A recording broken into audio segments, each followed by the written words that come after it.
Silakan, silakan. Baik. Bismillahirrahmanirrahim. Assalamualaikum warahmatullahi wabarakatuh. Waalaikumsalam.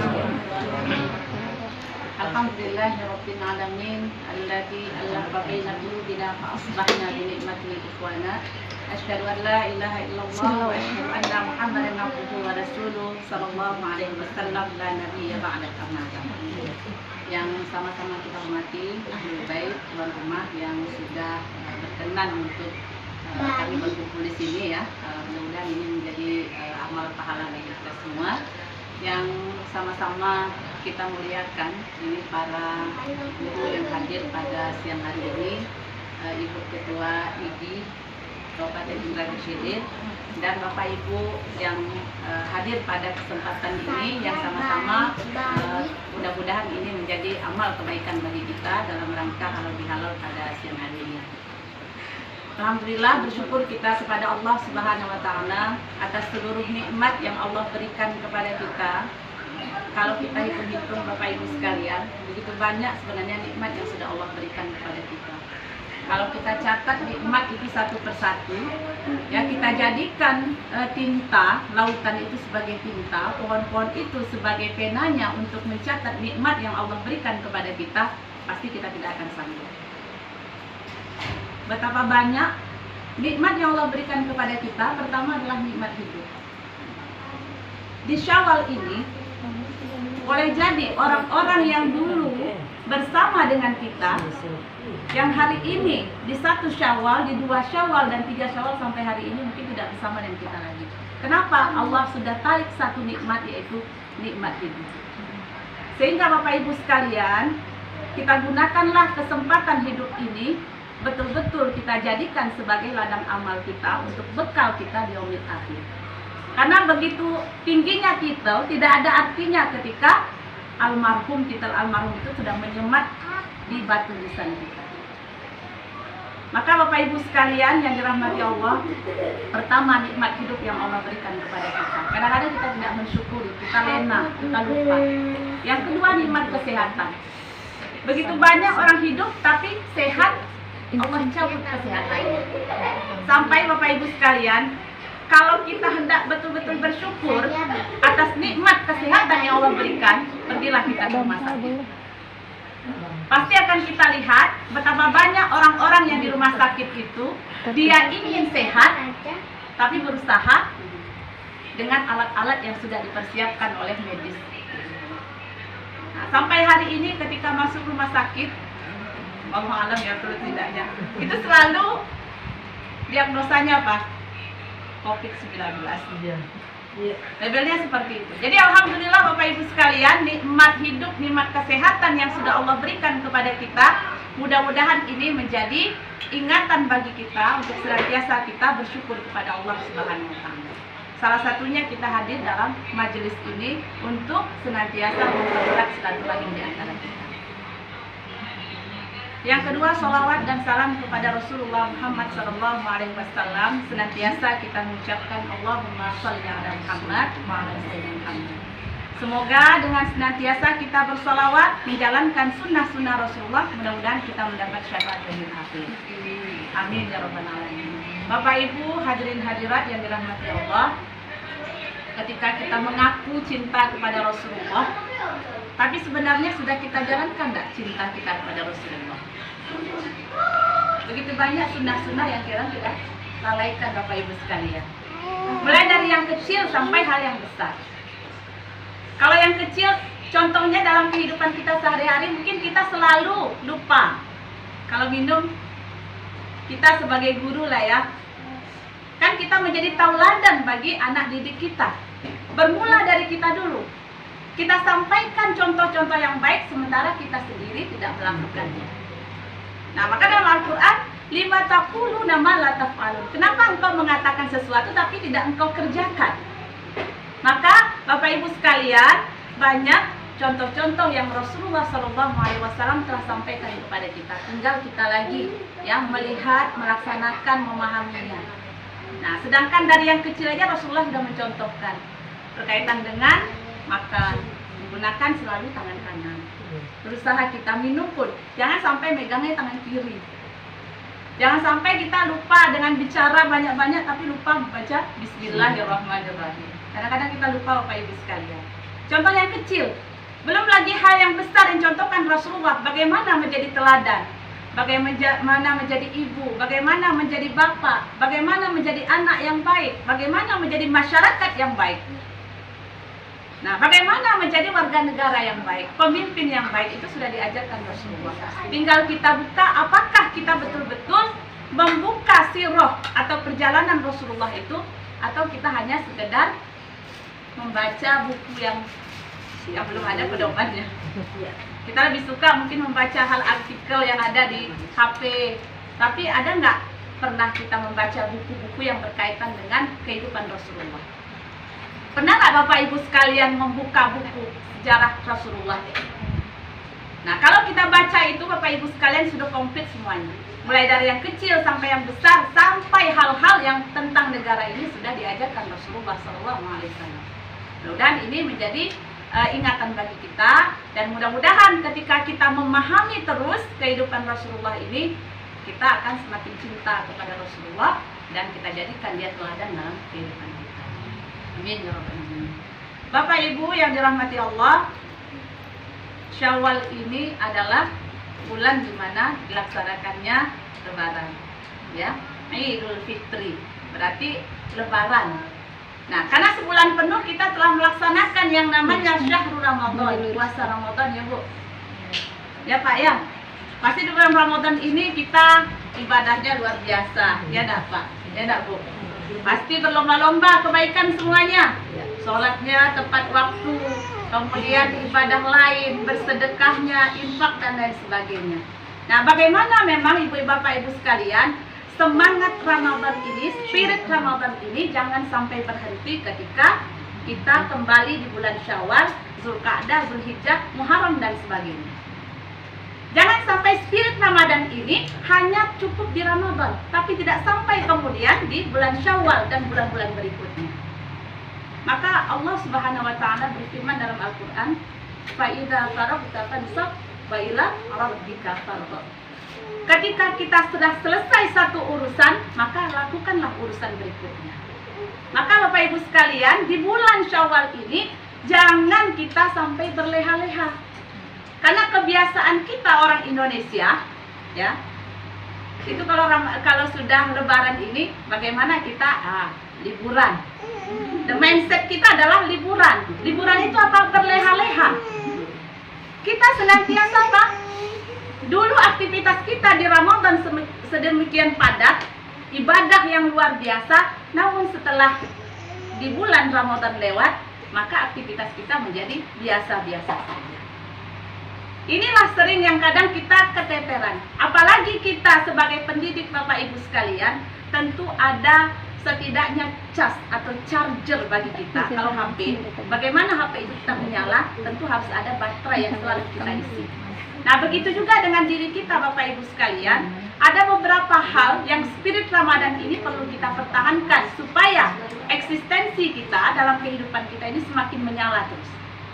Nah, bagaimana spirit Ramadan itu tetap kita perhatikan? Pertama yang harus kita perhatikan adalah ibadah kita. Nah, kalau di bulan Ramadan, sholat 5 waktu kita tidak bolong-bolong, bagaimana juga setelah Ramadan, sholat 5 waktu itu tetap kita lakukan. Bahkan kita tambah dengan sholat-sholat sunnah kita. Nah, itu yang pertama. Nah, yang kedua, ini bapak-bapak juga ya perlu. Kalau ibu-ibu kan sholatnya harus tidak perlu jamaah ke masjid. Nah, kalau bapak-bapak tentu kalau Ramadan dia sholatnya jamaah ke masjid, bagaimana juga setelah Ramadan dia pertahankan sholat jamaahnya ke masjid. Bapak Ibu hadirin hadirat yang dirahmati Allah, Bapak Ibu mungkin pernah mendengar kisah bagaimana penaklukan kota Konstantinopel. Pernah ya Bu? Siapa itu penakluknya? Muhammad Al-Fatih. Apa kekuatan Muhammad Al-Fatih itu Bapak Ibu sekalian? Pernah Ibu mendengar? Bapak? Nah, Muhammad Al-Fatih itu kekuatannya ada di ibadahnya. Nah, Muhammad Al-Fatih itu dari dia balik ya, itu dia tidak pernah meninggalkan sholat 5 waktu dan sholat tahajud. Nah, ketika ditanya pasukannya inspeksi kepada pasukan semua, Siapa di antara pasukan itu yang tidak pernah sejak balik meninggalkan sholat 5 waktu, silakan berdiri. Berdiri semua. Tapi ketika dia infeksi, siapa di antara pasukan ini yang tidak pernah meninggalkan sholat tahajudnya selama dia balik, tidak ada satupun kecuali Muhammad Al-Fatih sendiri yang berdiri. Berarti kekuatan seseorang itu, baik dia sebagai pemimpin, teladan dan sebagainya, kekuatannya ada di ibadahnya. Maka ketika kita menginginkan diri kita, generasi kita, apalagi kita sebagai teladan guru, itu berasal dari diri kita dulu. Cahaya itu kita hidupkan dari diri kita, baru kemudian bisa kita menerangi sekeliling. Tapi ketika cas dalam diri kita, ibaratkan HP, itu tidak menyala atau lobet, maka tidak akan bersinar sekeliling kita. Mustahil kita akan melahirkan generasi-generasi hebat, sementara diri kita tidak kita lakukan dengan amal-amal terbaik. Nah, itu Bapak Ibu sekalian. Ya, yang kedua, bagaimana juga ibadah kita. Kalau di Ramadan kita senantiasa mungkin menghatamkan Al-Quran, ada yang 3 kali, ada yang 2 kali, ada yang 1 kali, ada yang tidak khatam mungkin. Nah, bagaimana itu kita lanjutkan Bapak Ibu sekalian? Nah, harapan ke depan ya, selaku orang tua, selaku guru, bagaimana kita memulai hari kita itu dengan mengawali dan membaca Al-Quran. Jangan HP dulu yang kita lihat. Bangun tidur itu jangan HP dulu yang kita lihat. Tapi bagaimana setelah kita bangun tidur, kita ambil air wudhu, kita sholat, kemudian baru kita baca Al-Quran sedikit. Tidak banyak, sedikit. Nah, baru kemudian HP.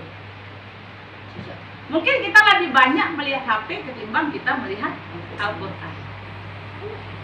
Nah, Bapak Ibu sekalian, bagaimana spirit Ramadan itu betul-betul kita hadirkan, sehingga apa? Cahaya dalam diri kita, kemudian iman kita ini selalu meningkat. Karena al-imanu yazidu wa yanqus. Iman itu selalu turun naik, Bu, kayak pasang surut. Kalau lagi dia naik, maka kita semangat untuk melakukan ketaatan, ibadah. Tapi kalau udah iman turun Bapak Ibu sekalian, mau sholat aja ambil wudhu, Masya Allah susahnya. Iya apa ya? Iya. Iya kan? Iya. Nah, bagaimana cara memelihara itu Bapak Ibu sekalian? Tentu senantiasa kita berusaha mengamalkan ya apa-apa yang telah kita lakukan selama Ramadan tadi. Bapak Ibu sekalian. Jadi ada ibadah-ibadah yang perlu kita terus lakukan, baik itu Ramadan maupun di luar Ramadan. Silaturahim yang selalu kita jaga. Nah, momen Lebaran ini adalah momen silaturahim. Bagaimana kita mempererat yang sudah lama agak layu, terputus, kita sambung lagi silaturahim. Karena kekuatan umat Islam itu ada di ukhuwah. Innamal mu'minuna ikhwah. Sesungguhnya orang mukmin itu bersaudara. Jadi bagaimana bersaudaranya orang mukmin ini? Tentu harus diawali dengan ta'aruf. Bapak Ibu sekalian, diawali dengan ta'aruf. Ta'aruf ini apa? Saling mengenal. Nah, dengan saya mungkin Bapak Ibu baru pertama mungkin melihat ya. Nah, kita saling mengenal dulu. Bagaimana memahami ya, mengenal itu nama. Kita kenalkan dulu namanya, tempat tinggalnya di mana. Nah, setelah tingkatan pengenalan ta'aruf ini, baru kita tafahum, saling memahami. Nah, saling memahami tentu mungkin di ikatan guru ini, kalau ta'aruf udah biasa ya. Nah, tafahum ini yang perlu kita saling memahami. Kalau ini profesinya ini, berarti dia pembicaranya selalu ini. Nah, sehingga dari saling memahami itu tidak ada sakwa sangka.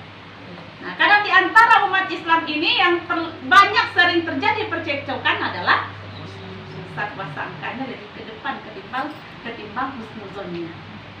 Maka saling memahami ini dimanapun kita, bukan hanya di organisasi ini, tapi juga di luar, di masyarakat, di rumah tangga, di sekolah dan sebagainya, itu perlu saling tafahum, saling memahami.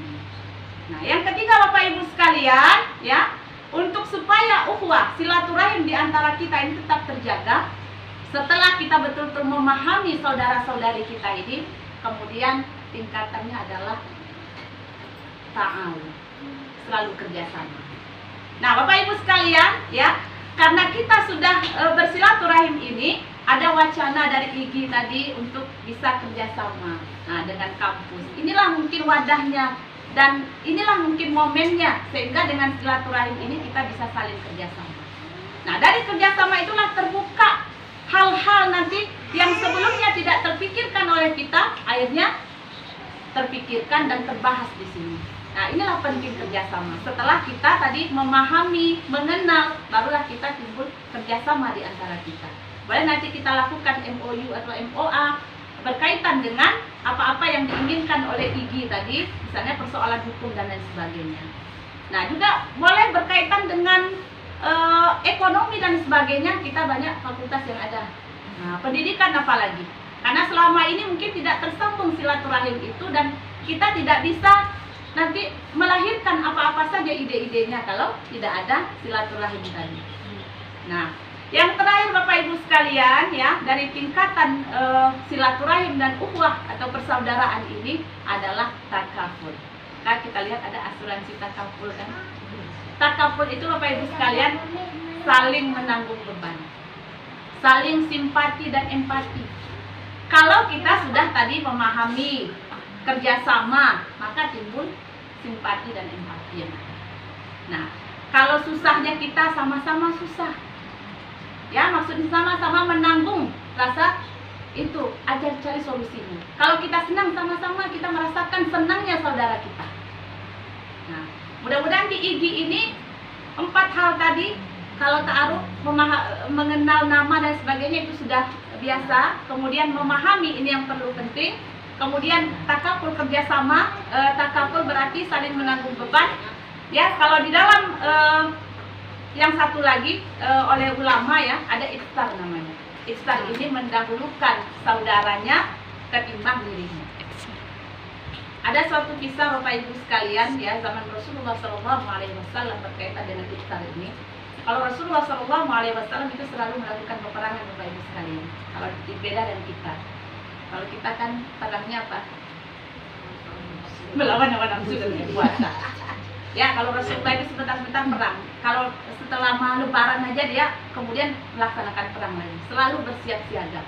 Nah, pada waktu pelaksanaan perang itu kan banyak para sahabat yang terluka. Nah, antara sahabat satu dengan sahabat lain itu digegerkan dia terluka. Dan pada waktu perang itu ada sahabat Rasulullah yang banyak terluka itu dia ingin minum, haus ya.